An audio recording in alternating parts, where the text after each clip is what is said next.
الحمد لله نحمده ونستعينه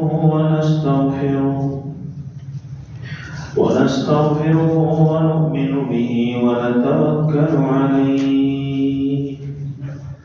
ونعوذ بالله من شرور أنفسنا ومن سيئات أعمالنا من يهده الله فلا مضل له ومن يضلل فلا هادي له ونشهد أن لا إله إلا الله وحده لا شريك له ونشهد أن سيدنا ومولانا محمدا عبده ورسوله أرسله بالحق بشيرا ونذيرا وداعيا إلى الله بإذنه وسراجا منيرا أما بعد فأعوذ بالله من الشيطان الرجيم بسم الله الرحمن الرحيم وإذ بوأنا لإبراهيم مكان البيت ألا تشرك بي شيئا وطهر بيتي للطائفين والقائمين والركع السجود آمنت بالله صدق الله العظيم وصدق رسوله النبي الكريم ونحن على ذلك لمن الشاهدين والشاكرين والحمد لله رب العالمين اللهم صل على سيدنا محمد وعلى آل سيدنا محمد وبارك وسلم اللهم صل على سيدنا محمد وعلى آل سيدنا محمد وبارك وسلم اللهم صل على سيدنا محمد وعلى آل سيدنا محمد وبارك وسلم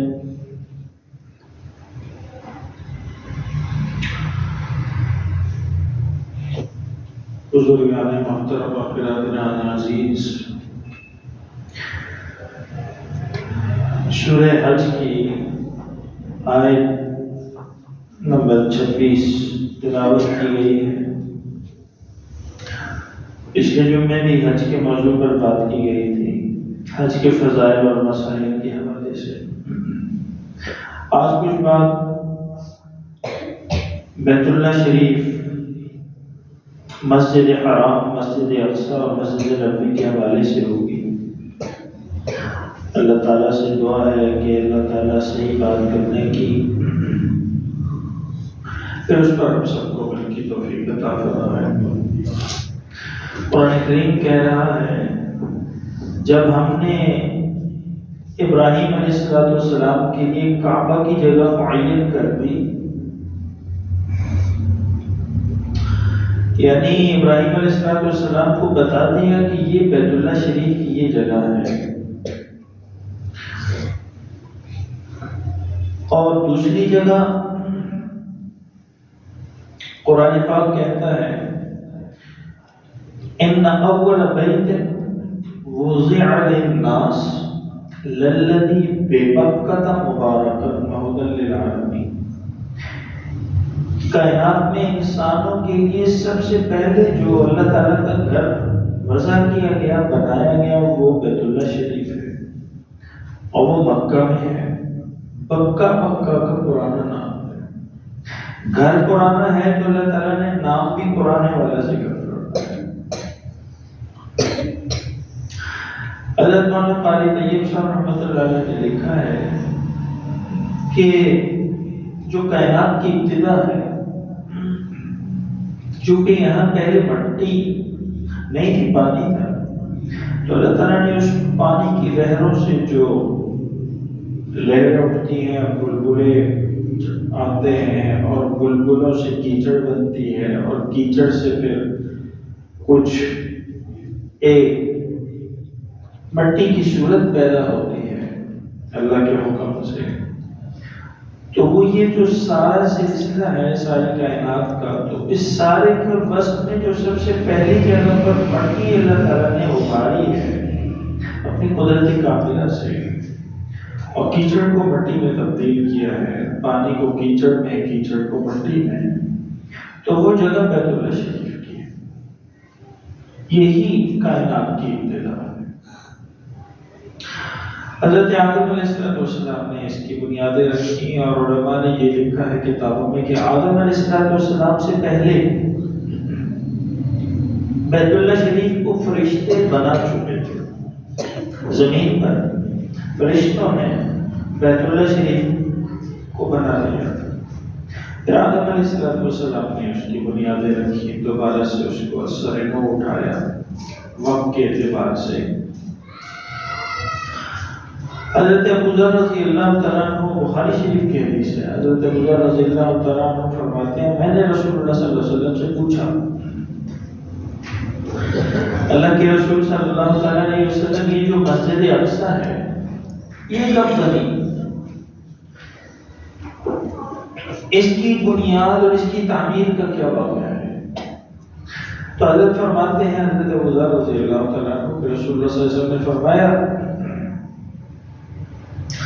کہ بیت اللہ شریف کے حضرت آدم علیہ السلام کے ہاتھوں تعمیر کے 40 سال بعد، 40 سال کے فرق سے اللہ تعالیٰ نے مسجد اقصی کو بھی تعمیر فرمایا اپنے بندوں کے ذریعے۔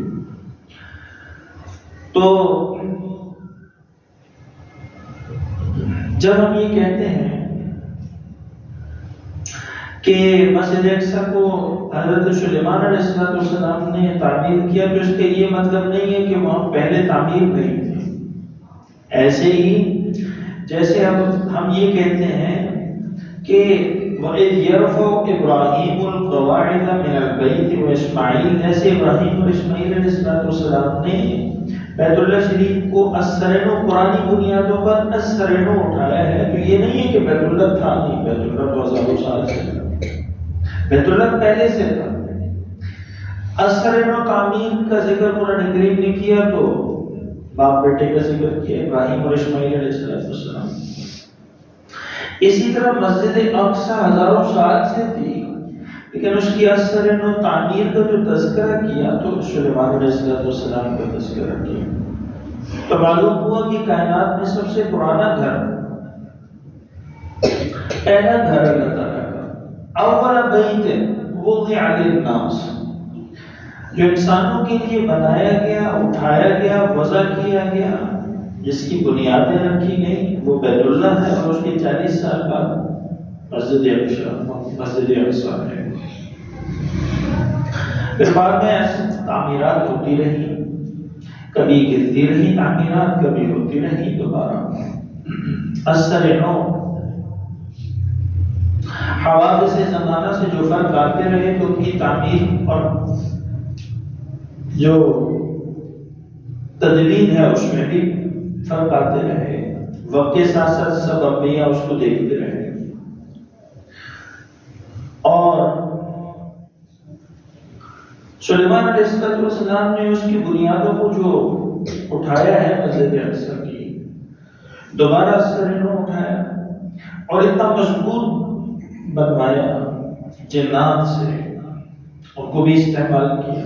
پہلے انہوں نے یہ کمرہ بنوایا شیشے کا، اور اس شیشے کے کمرے میں خود کرسی پر تشریف فرما ہوئے اللہ کے حکم سے، جیسے اللہ تعالیٰ نے کہا تھا، اور وہاں سے اس کو اپنی ٹوڑی کے نیچے چھڑی رکھ کر یہاں پر، اور اس شیشے کے کمرے سے دیکھتے تھے ساری تعمیر کو، اور جنات چاروں طرف سے دیکھتے تھے حضرت سلیمان علیہ السلام کرسی پر تشریف فرما ہے، چھوٹی عصا ٹوڑی کے نیچے ہے اور ساری تعمیر کو دیکھ رہے ہیں،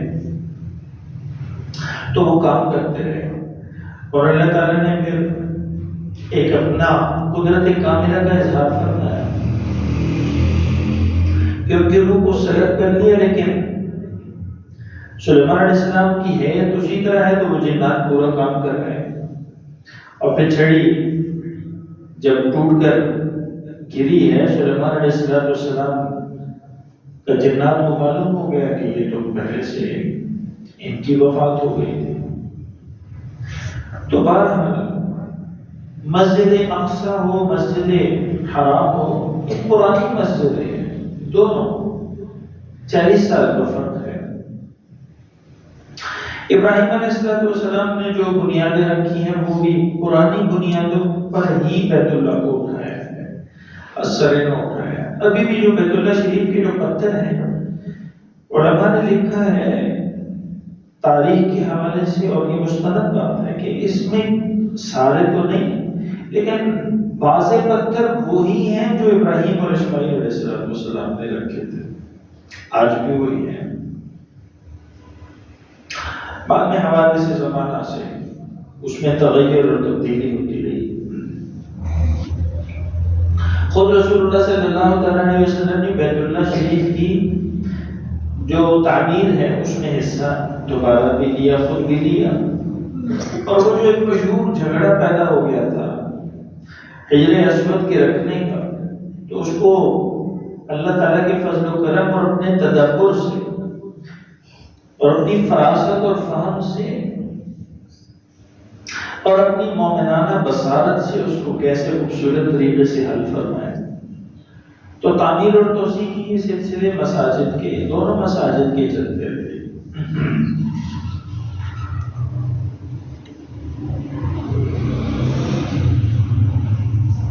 مسجد اقصی کو چھوٹی جگہ نہیں ہے، مسجد اقصی بہت بڑی جگہ ہے، 36 ایکڑ جگہ ہے تقریباً، 36 ایکڑ بہت بڑی جگہ ہوتی ہے۔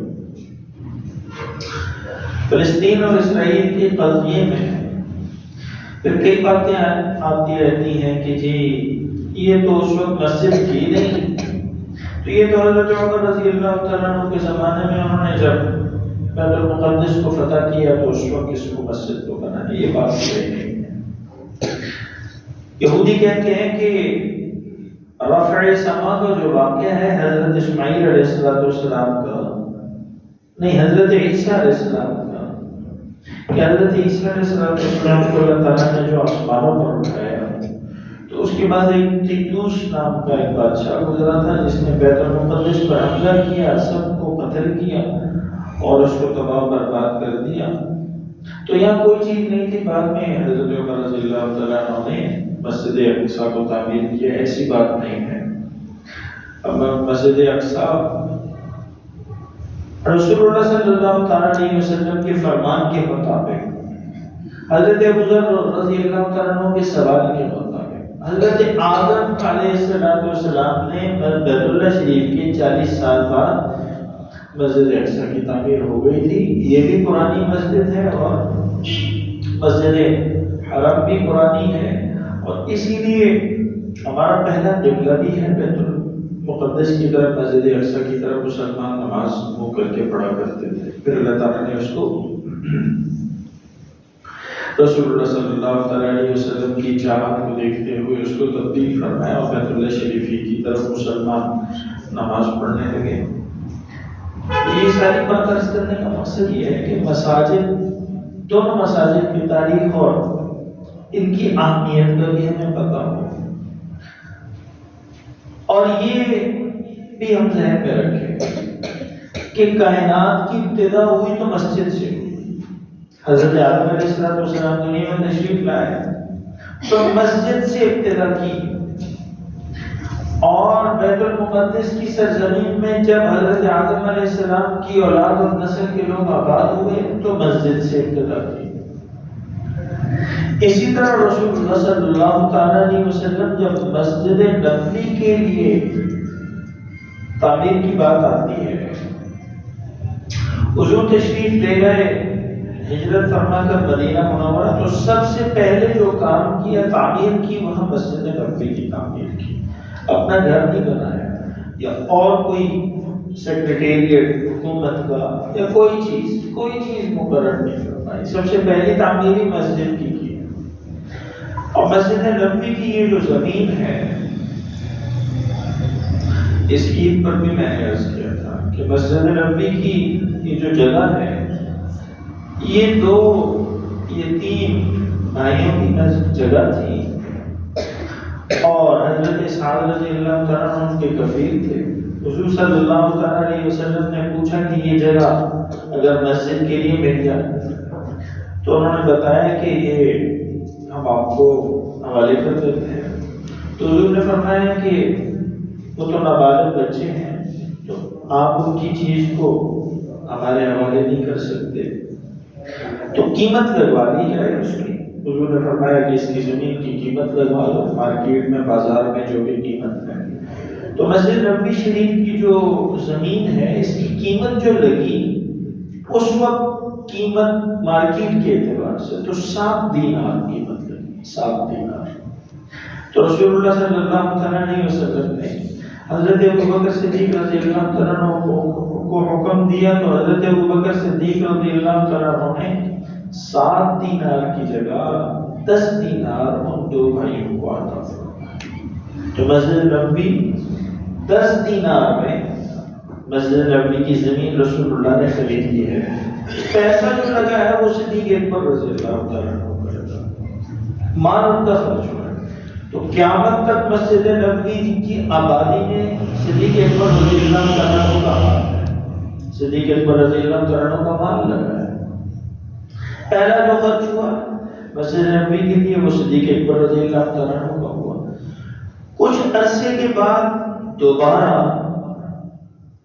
پھر تھوڑی سی حضور کے زمانے میں فتح خیبر کے بعد تھوڑی سی توسیع کی ضرورت ہوئی تو رسول اللہ صلی اللہ تعالیٰ علیہ وسلم نے ایک انصاری صحابی کی جگہ تھی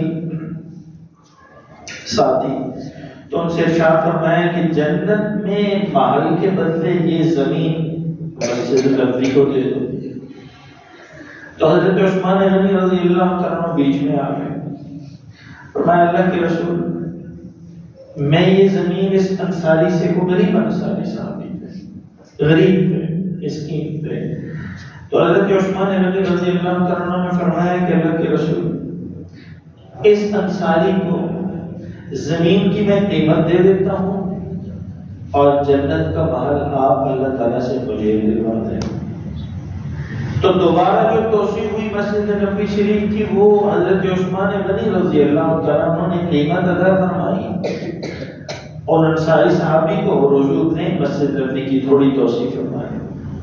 تھوڑے عرصے بعد کچھ صحابہ انصاری صحابہ حضور کے پاس تشریف لائے، فرمانے لگے کہ ہمارے پاس کچھ زراعت اور تجارت کی وجہ سے کچھ پیسے ہیں، مال ہے، تو اگر آپ ارشاد فرمائیں تو اس مسجد کی تھوڑی ہم آرائش فرما دیں اور آرائش کر دیں، زیبائش اور آرائش کر دیں.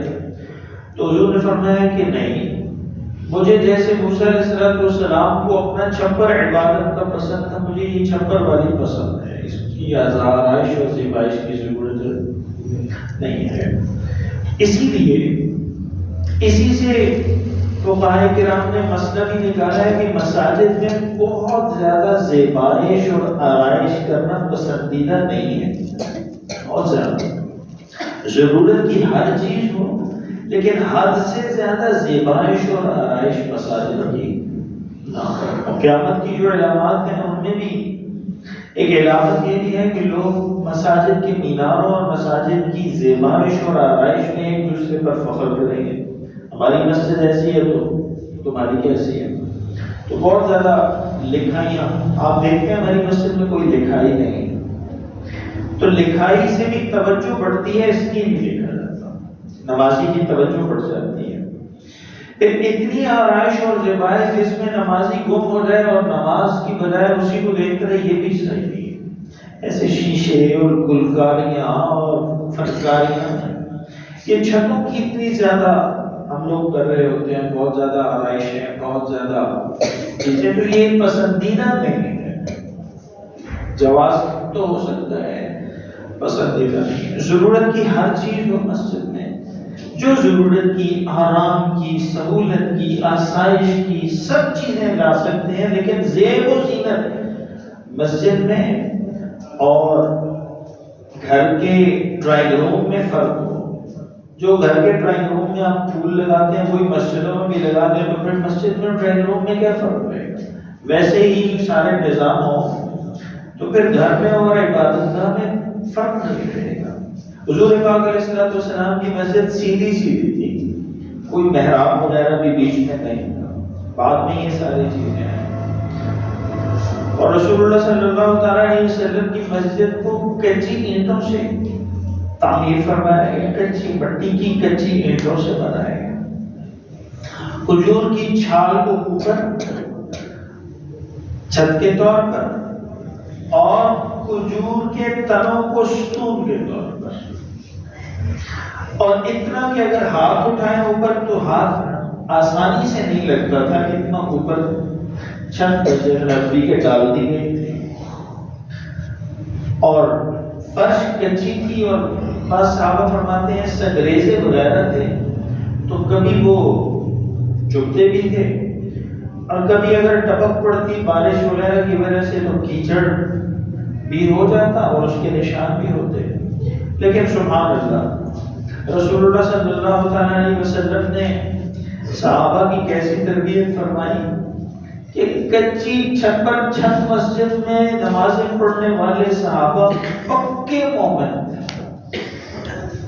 ہم تو پکی مسجدوں میں رہتے ہیں، نمازیں پڑھتے ہیں، لیکن ہمارا ایمان ہمیں ہی پتہ ہے ہم کس درجے کے مومن، کسی پر کیا قیاس کرنا، کسی پر کیا کہنا، سب کو پتہ ہے ہمارا ایمان کس درجے کا ہے، اتنا کمزور ایمان ہے۔ فلسطین کے جہاد کے لیے تو لوگ زور بہت دیتے ہیں، لیکن دوسروں کو ہی زور دیتے ہیں کہ تم جاؤ، فوجی جائیں، فلاں جاؤ، تم بھی جاؤ، لیکن کیسے جائیں؟ فجر کی نماز کے لیے یہ ایمان اٹھا کر مسجد نہیں لاتا تو فلسطین کے جہاد کے لیے گولی راکٹ کے آگے کیسے لے کے جائے گا؟ تو سمجھنے سے قاصر ہے انسان۔ جتنی خیر اور برکت دیکھیں رسول اللہ صلی اللہ تعالیٰ علیہ وسلم نے اذان کے فجر کی کلمات میں کیا ارشاد فرمایا۔ حضرت بلال رضی اللہ تعالیٰ عنہ اذان دیتے تو فجر کی کلمات میں کیا فرماتے ہیں؟ یہ جو فجر کے وقت کی نیند ہے نا، یہ میٹھی اور زبردست نیند ہوتی ہے، گہری بھی اور میٹھی بھی، سب کو تجربہ ہے نا اس کا۔ آپ دیکھیں کہ فجر کے وقت کی نیند مزیدار ہوتی ہے، لیکن اللہ کے رسول علیہ الصلوۃ والسلام فرما رہے ہیں الصلاۃ خیر من النوم، اس میٹھی نیند سے نماز بہتر ہے۔ کیوں؟ تیرے رزق کا فیصلہ، تیرے مقدر کا فیصلہ، تیری دنیا کا فیصلہ، تیری آخرت کا فیصلہ، تیری کامیابی کا فیصلہ اسی نماز سے ہوگا۔ اس لیے نیند کو کر قربان اور فجر کی نماز کو پڑھ باجماعت، تو یہ تیرے لیے حضور فرما رہے ہیں۔ ڈاکٹر اگر یہ کہہ دے کہ یہ آپ کے لیے یہ کھانا بہتر ہے اور یہ نہیں بہتر، تو گھر میں آتے ہی ہم فوراً کہہ دیتے ہیں کہ مجھے ڈاکٹر نے کہا ہے آج کے بعد یہ کھانا ہے، یہ نہیں کھانا، اور یہ کھانا تیرے لیے بہتر ہے، فروٹ کھانا بہتر ہے، فلاں چیزیں، اس کو پابندی نہیں کرتے۔ ساری کائنات کے طبیب حادث صلی اللہ تعالی علیہ وسلم، دلوں کی طبیب، ارواح کی طبیب سیدنا محمد عربی صلی اللہ تعالی علیہ وسلم فرماتے ہیں کہ فجر کی نماز نیند سے بہتر ہے۔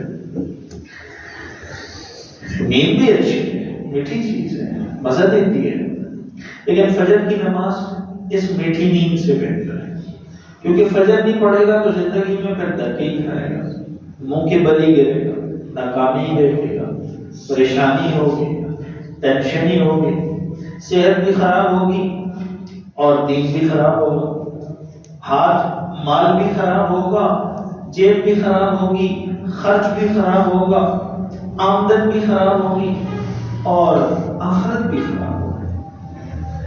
تو میں یہ عرض کر رہا تھا کہ اللہ کے رسول علیہ الصلوۃ والسلام نے کچی اینٹوں سے چھپر چھت مسجد تیار فرمائی، مسجد نبوی شریف، لیکن نمازی بڑے پکے تھے۔ ابو بکر نمازی ہیں، عمر نمازی ہیں، عثمان نمازی ہیں، علی نمازی ہیں، سعد بن عبادہ نمازی ہیں، سعد بن صامت رضی اللہ عنہ نمازی ہیں، ابی بن کعب نمازی ہیں، زید بن حارثہ نمازی ہیں، یہ سارے نمازی ہیں، کچی مسجد کے پکے نمازی ہیں۔ اور امام کون ہے؟ امام الانبیاء صلی اللہ تعالی علیہ وسلم، حضور خود تشریف لاتے، خود امامت فرماتے۔ حضور نے امامت کر کے بتایا دنیا کا مقدس ترین کام امامت ہے، نبیوں کا کام ہے، نبی امام ہوتے ہیں، امامت نبی کرتے ہیں، امت کی رہنمائی کرتے ہیں۔ تو میں یہ عرض کر رہا تھا کہ رسول اللہ صلی اللہ تعالی علیہ وسلم قرآن کریم میں کہہ رہے ہیں 15ویں پارے کو شروع اللہ تعالیٰ نے یہاں سے کہا، سبحان الذی اسری بعبدہ لیلا من المسجد الحرام الى المسجد الاقصی، مسجد اقصی سے اٹھایا ہے ایک پاک ہستی نے، ایک پاک ذات کو، پاک شخصیت کو، پاک ذات نے پاک شخصیت اور ہستی کو اٹھایا ہے مسجد حرام سے اور مسجد اقصی پہنچا ہے۔ اس کو کہتے ہیں اسراء۔ اس سفر کو، عراق کو ہوا سفر، حضور پاک علیہ السلام نے یہ سفر رات کو کیا۔ بعبدہ لیلا، خود سے اضافے کر کے ہم نہیں بات کر رہے، قرآن کریم کہہ رہا ہے لیلا، رات کو اٹھایا اپنے بندے کو اور مسجد حرام سے اٹھایا مسجد اقصی لایا۔ اب مشرکین مکہ نے سوال کیے نشانیاں بتائیں، تو رسول اللہ صلی اللہ تعالی علیہ وسلم فرماتے ہیں کہ میرے ساتھ رات کو تو نظر نہیں آتا ہے انسان کو، اس میں بھی حکمت ہے، رات کو تو دکھائی نہیں دیتا، دن کو دکھائی بھی دیتا ہے، سفر ہو تو دن کو، لیکن اللہ تعالیٰ نے رات کا سفر کروایا اپنے حبیب کبریا صلی اللہ تعالیٰ علیہ وسلم کو۔ اور نشانیاں پوچھنے والوں نے نشانیاں جب پوچھی تو حضور نے فرمایا مسجد اقصی اور مکہ کا سارا ماحول میرے سامنے ظاہر کر دیا اللہ تعالیٰ نے۔ وہ پوچھتے جاتے تھے، میں بتاتا تھا، وہ جو سوال کرتے تو اللہ تعالیٰ میرے سامنے کر دیتے اس سارے منظر کو، تو میں ان کو جواب دیتا۔ اور سفر معراج کیا، اگرچہ معراج کا سفر ہمارا موضوع نہیں ہے آج کا، تو معراج کا سفر کیا، اسرا قرآن کریم نے کہا۔ اور یہ جب یہ موضوع آتا ہے تو میں عرض کرتا ہوں کہ سفر اسرا جو ہے اس کا ثبوت قرآن کریم سے ہے، سبحان الذی اسری بعبدہ لیلا من المسجد الحرام الى المسجد الاقصی۔ اور پھر مسجد اقصی سے اٹھایا ہے تو آسمانوں کے جو دروازے ہیں مسجد اقصی کے اوپر، وہاں سے سدرۃ المنتہا اور عرش معلی اور قاب قوسین اور جتنی منازل ہیں، تو اس کا ثبوت رسول اللہ صلی اللہ تعالی علیہ وسلم کی احادیث مبارکہ سے ہے۔ ایک سفر کو قرآن نے ذکر کیا ہے نقشہ کھینچا ہے، دوسرے سفر کو حضور پاک علیہ السلام کے فرمان نے ذکر کیا ہے۔ تو میں یہ عرض کر رہا تھا کہ رسول اللہ صلی اللہ تعالی علیہ وسلم نے مسجد نبوی کی تعمیر فرمائی، اور یہ بھی عرض کر دیا کہ کچی مسجد بنائی، کچی مٹی کی اینٹوں سے، چھپر چھت پکے نمازیوں والی، ساتھ مدرسہ بھی قائم فرمایا۔ تو معلوم ہوا مسجد اور مدرسہ لازم ملزوم ہے۔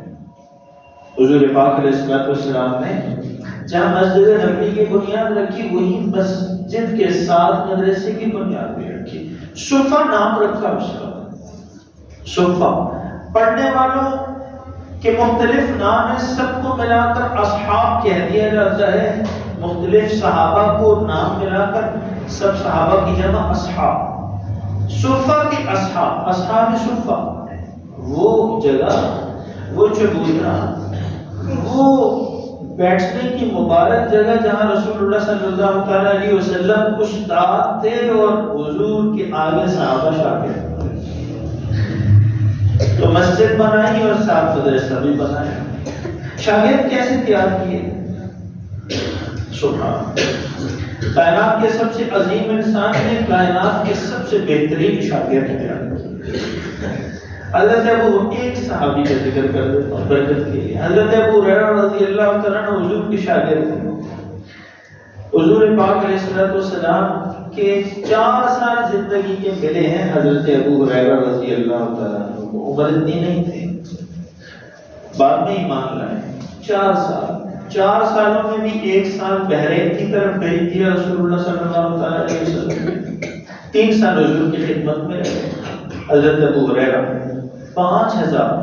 5473 احادیث کے راوی ہیں، مروی ہیں احادیث حضرت ابو ہریرہ رضی اللہ عنہ، 3 سالوں میں 5473 احادیث شاگرد ہیں حضور کے۔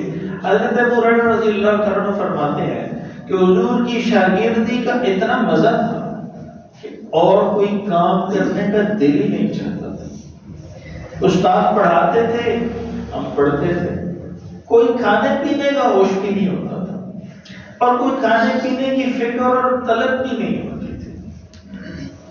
آج کے تو مدارس میں پہلے زمانوں میں جب ہم پڑھتے تھے اس وقت کم، لیکن اس سے پچھلے زمانوں میں جب ہمارے والدین بڑے بزرگ پیچھے چلے جائیں تو اس وقت ان زمانوں میں مدرسوں میں کھانے پینے کا نظام بہت کمزور تھا، پانی والا سالن، کدو والا، یا بعض اوقات مختلف گھروں سے کچھ نہ کچھ کھانے پینے کا نظام لے کر آنے کا ایک ذریعہ۔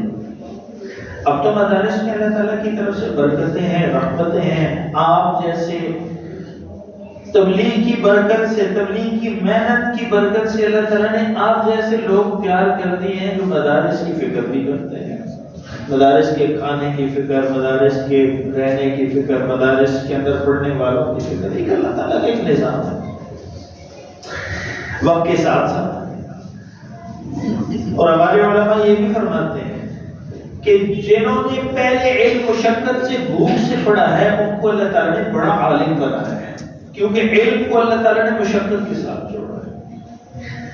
تو جو سہولتوں کے ساتھ پڑھتے ہیں وہ بھی صحیح ہے، یہ نہیں ہے کہ وہ کوئی برے ہیں، وہ بھی بہت اچھے ہیں الحمدللہ۔ لیکن اب تو مدارس میں لسٹیں ہوتی ہیں، آج یہ پکے گا، آج یہ پکے گا، آج یہ پکے گا۔ حضور کے مدرسے میں کوئی لسٹ نہیں تھی، حضور کے مدرسے میں فاقہ اور بھوک تھی۔ حضرت ابو ہریرہ رضی اللہ تعالیٰ عنہ فرماتے ہیں مجھے بعض اوقات اتنی بھوک لگ جاتی، 3 دن گزر جاتے کچھ ملتا ہی نہیں تھا، تو میں کیا کرتا کہ کروٹ بدلتا، پلٹنی لگاتا اور پیٹ کو زمین سے لگا دیتا تاکہ سخت چیز لگے اور یہ قرار پکڑے۔ آپ اور میں، ہم میں سے کسی نے زندگی بھر بھوک نہیں دیکھی، ہمیں پتہ نہیں ہے کہ پیٹ کو زمین سے لگانے، بھوکے پیٹ کو زمین سے لگانے سے کتنا سکون ہوتا ہے۔ نہ ہم نے کبھی بھوک دیکھی ہے اور نہ کبھی پتھر باندھے ہیں۔ رسول اللہ صلی اللہ علیہ وسلم نے تو پتھر بھی باندھے ہیں اپنے پیٹ پر، ہمیں تو اللہ تعالیٰ نے ہر دفعہ جب بھی کھلایا ہے تو پیٹ بھر کے کھلایا ہے الحمدللہ۔ حضرت ابو ہریرہ رضی اللہ عنہ فرماتے ہیں ایک دن بہت بھوک تھی، کافی دن گزر گئے، کوئی چیز نہیں ملی کھانے کے لیے، لیکن حضور کو چھوڑا نہیں ہے صلی اللہ علیہ وسلم۔ اسی لیے میں نے عرض کیا کمال کے استاد کے باکمال شاگرد۔ فرماتے ہیں ابو ہریرہ رضی اللہ تعالیٰ عنہ مجھے بھوک تھی تو میرے دل میں آیا کہ باہر نکلوں، شاید میری حالت سے کسی کو اندازہ ہو اور کوئی اللہ تعالیٰ بھوک سے خلاصی کا سامان پیدا فرمائے۔ فرماتے ہیں میں جانے لگا تو مجھے ابو بکر صدیق رضی اللہ عنہ نظر آ گئے۔ میں نے ان سے قرآن کریم کی ایک آیت کے بارے میں پوچھا، مسئلہ پوچھا، لیکن ذہن میں میرے یہ ہے کہ یہ میری حالت دیکھیں گے تو شاید کوئی کھانے پینے کا بھی کوئی کہہ دے۔ فرماتے ہیں حضرت ابو بکر صدیق رضی اللہ تعالیٰ عنہ نے مجھے آیت کے متعلق تو گفتگو فرمائی، لیکن وہ میری بھوک کی شدت کا اندازہ نہیں فرما سکے، رخصت ہو گئے۔ میں آگے چلا تو مجھے عمر فاروق رضی اللہ تعالیٰ عنہ سے میری ملاقات ہو گئی۔ میں نے ان سے بھی قرآن کریم کی ایک اور آیت کے بارے میں استفسار کیا، وہ بھی میری بھوک کا اندازہ نہیں کر سکے اور میرے دل کے مطلب کو بھی نہیں جان سکے کہ میں چاہتا تو یہ ہوں کہ میری بھوک کو کچھ نظام ہو۔ مسئلہ تو میں نے اس لیے پوچھا، مسئلہ پوچھنا مقصد نہیں ہے، مقصد تو یہ ہے کہ میرے یہ جو آگ لگی ہے پیٹ کے اندر، بھوک کی آگ، اس کے بجھنے کا کوئی سامان ہو۔ اور بعد میں وہ بھی اندازہ نہیں کر سکتے۔ اتنے میں تیسری ہستی جو مجھے ملی وہ رسول اللہ صلی اللہ علیہ وسلم ہے۔ تو اللہ کے رسول علیہ السلام سے جیسے ہی میں ملا، میں نے آیت پوچھی، حضور مسکرائے اور وہی کے علم کے ذریعے اللہ تعالیٰ نے مطلع فرما دیا. تو رسول اللہ صلی اللہ تعالیٰ علیہ وسلم نے مجھے فرمایا ابو ہریرہ مجھے معلوم ہے تیرے دل کی جو حالت ہے، آؤ میرے ساتھ. ایک صحابی کے گھر تشریف لے گئے. ان صحابی کو کہا کہ کوئی کھانے کی چیز ہے، تو ان صحابی نے حضور پاک علیہ السلام کی خدمت میں دودھ پیش فرمایا، تازہ گرم دودھ، قدرتی گرم، جو دودھ کی اپنی کیفیت ہوتی ہے وہ پیش فرمایا. حضور نے فرمایا کہاں سے آیا ہے؟ فرمایا جی یہ ابھی ہی ہدیہ پہنچا ہے، ہدیہ کسی نے ہدیہ دیا ہے. تو رسول اللہ صلی اللہ تعالیٰ علیہ وسلم نے حضرت ابو ہریرہ فرماتے ہیں مجھے کہنے لگے کہ جاؤ تیرے ساتھ مدرسے میں پڑھنے والے جتنے طالب علم ہیں سب کو بلا کر لے آؤ، کیونکہ حضور کو پتہ ہے کہ میرے مدرسے میں بھوک ہے، کھانے کا کوئی نظام، کوئی لنگر کا نظام نہیں ہے. فرماتے ہیں سب طالب علموں کو لے آؤ. تو میں فرماتے ہیں میں دل میں سوچنے لگا کہ بھوک مجھے لگی ہے، اب جب سب طالب علم آ جائیں گے، دودھ ہے محدود، تو میری بھوک کا کیا ہوگا پتہ نہیں. تو فرماتے ہیں میں سب کو لے آیا. سب طالب علموں نے دودھ پیا، رسول اللہ صلی اللہ تعالیٰ علیہ وسلم کے مبارک برکت والے ہاتھوں سے دیا ہوا، سیر ہو کر، سب نے سیر ہو کر پیا. فرماتے ہیں جب آخر میں میری بات کیا کیفیت ہوگی، ذرا آپ اور میں اس کیفیت کو سوچیں کہ بھوک لگی ہو اور کچھ کھانے کو مل جائے تو کھانے میں اور بہت سارے لوگ بھی شریک ہو جائیں، اور پھر آپ کا نمبر سب سے آخر میں آئے، جس کو سب سے زیادہ لگی ہے وہ سب سے آخر میں اس کا نمبر آئے، تو دل کی کیا کیفیت ہوتی ہے انسان کی. ہم تو تھوڑی سی بھوک بھی برداشت نہیں کر سکتے. ابو ہریرہ رضی اللہ عنہ فرماتے ہیں کہ مجھے رسول اللہ صلی اللہ تعالیٰ علیہ وسلم نے جب سب صحابہ، سب شاگرد، سب صفہ کے طالب علم پی چکے وہ دودھ، تو میری باری آئی. تو مجھے رسول اللہ صلی اللہ تعالیٰ علیہ وسلم نے دیا وہ پیالہ، وہ کٹورا، وہ برتن، تو میں نے فوراً منہ کے ساتھ لگا دیا. بے چین ہو جاتا ہے انسان، بھوک تو بڑی زیادہ چیز ہے. تو فرماتے ہیں کہ میں نے پی کر رکھا. حضور نے فرمایا اور پی. میں نے اور پیا، اور پھر میں نے رکھا. پھر رسول اللہ صلی اللہ تعالیٰ علیہ وسلم نے فرمایا ابو ہریرہ اور پی. تو میں نے اور پیا. میں نے پھر رکھا. پھر حضور پاک علیہ السلام نے فرمایا چل اور پی، اور پیا. دوبارہ جب مجھے کہا تو فرماتے ہیں میں نے عرض کیا اللہ کے رسول صلی اللہ تعالیٰ علیہ وسلم، اس ذات کی قسم کہ جس نے آپ کو سچا پیغمبر بنا کے دنیا میں اتارا ہے، مجھے اور بھوک نہیں ہے، میں نے سیر ہو گئی. فرماتے ہیں پھر اس کے بعد وہ برکت والا پیالہ رسول اللہ صلی اللہ تعالیٰ علیہ وسلم نے اپنے ہونٹوں سے لگا دیا. حضور بھی بھوکے ہیں، دودھ سے اپنے آپ کو سیر کر لیا. یہ ابو ہریرہ رضی اللہ تعالیٰ عنہ 5473 ایک شاگرد کا میں عرض کر رہا ہوں، 5473 احادیث کے راوی ہیں. بعض جو لوگ ہیں وہ اعتراض بھی کرتے ہیں. آپ کو پتہ ہے کہ اللہ تعالیٰ کی طرف سے بدبختی آ جائے، اللہ بدبختی سے سب کی حفاظت کرے. کسی کو اگر آپ کہیں بھی نا تو یہ نہ کہا کریں کہ یہ بدبخت ہے، کم بخت کہہ لیا کریں. بدبخت تو بہت خطرناک ہے.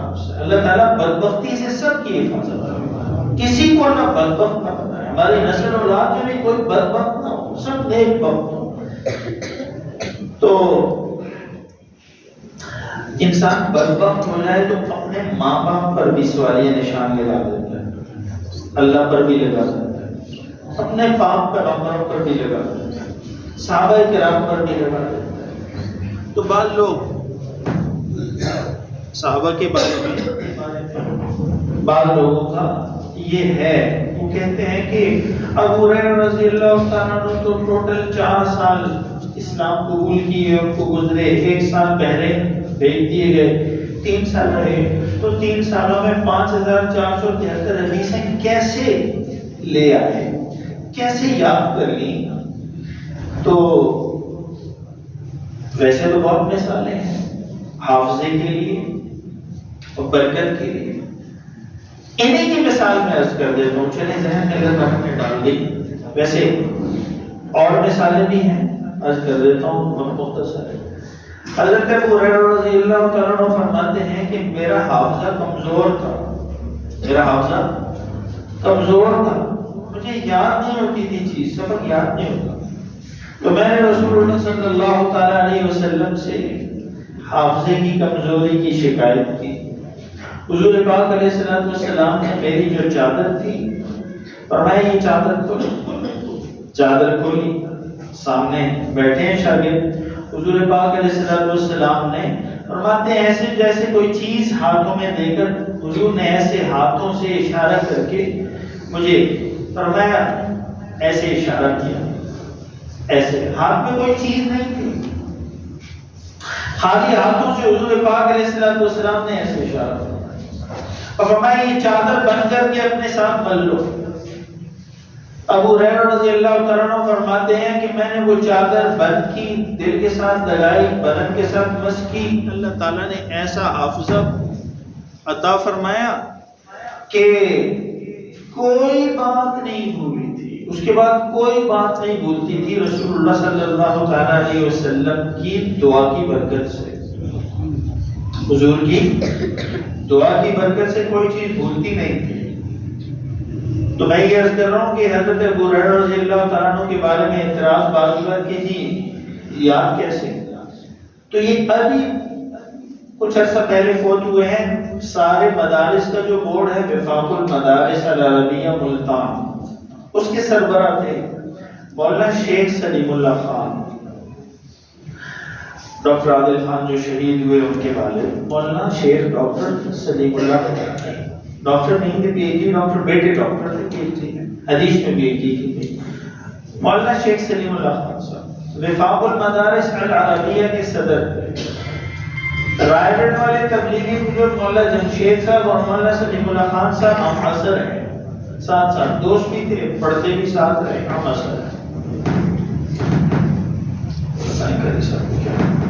مولانا شیخ سلیم اللہ خان صاحب فرماتے ہیں کہ میں دارالعلوم دیوبند میں تعلیم کے دوران جب وقفہ ہوا، چھٹیاں ہوئیں، تو میں چلا گیا اپنے گھر گاؤں میں، ہندوستان میں، لکھا ہے واقعہ،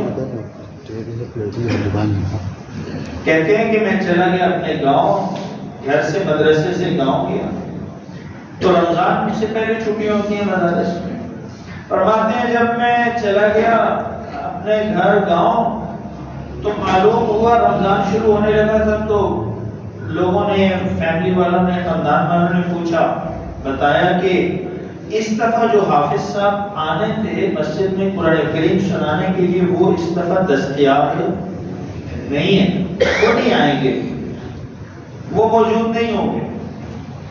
تو فرماتے ہیں میرے گھر والوں نے پوچھا تراویح کون پڑھ رہے ہیں، حفاظ کا موقع ہے، حضرت شیخ سلیم اللہ خان صاحب، صحیح واقعہ ہے آج کے زمانے کا، فرماتے ہیں کہ میں نے گھر والوں کو کہا کہ میں پڑھاؤں گا تراویح، میں پڑھاؤں گا، لیکن فرماتے ہیں میں حافظ نہیں تھا، حافظ نہیں تھا، لیکن کہا کہ تراویح میں پڑھاؤں گا۔ اور حضرت مولانا شیخ سلیم اللہ خان سے فرماتے ہیں روزانہ صبح میں پارہ یاد کرتا تھا اور رات کو تراویح میں کھڑے ہو کر قرآن کریم سناتا تھا، جیسے 30 تراویح پوری ہوئی اسی طرح 30 میرے پارے بھی حفظ کے ہو گئے۔ آج کے زمانے میں بنسبتی گھی کھا کر اللہ تعالیٰ ایسے خوبصورت اور پاک حافظے عطا فرما سکتے ہیں، تو حضور کے قدموں کی برکت سے کیا حافظے نہیں عطا فرماتے؟ حضور کی برکت سے، حضور کی دعا کی برکت سے ایسے حافظے۔ اور حافظے سے یاد آ گئی بات، حافظہ کمزور ہو تو 2-3 باتیں علماء نے ارشاد فرمائی، ہو رہے ہیں حافظے کمزور، میرے بھی، آپ کے بھی، سب کے۔ انسٹنٹ میموری تو اکثر کمزور ہو جاتی ہے، قریب کی بات یاد نہیں رہتی، نام بھول جاتے ہیں، نمبر بھول جاتے ہیں، بات بھول جاتے ہیں، کام بھول جاتے ہیں۔ ایک تو حضرت ابو ہریرہ رضی اللہ تعالیٰ عنہ کی بات بتا رہی ہے کہ استاد کی دعا ہوگی تو اللہ تعالیٰ حافظے میں برکت عطا فرمائے گی۔ جیسے رسول اللہ صلی اللہ تعالی علیہ وسلم کی دعا سے حضرت ابو ہریرہ رضی اللہ تعالیٰ عنہ کے حافظے میں برکت تھی۔ امام شافعی جو بڑے اماموں، 4 بڑے اماموں میں سے امام، فرماتے ہیں میں نے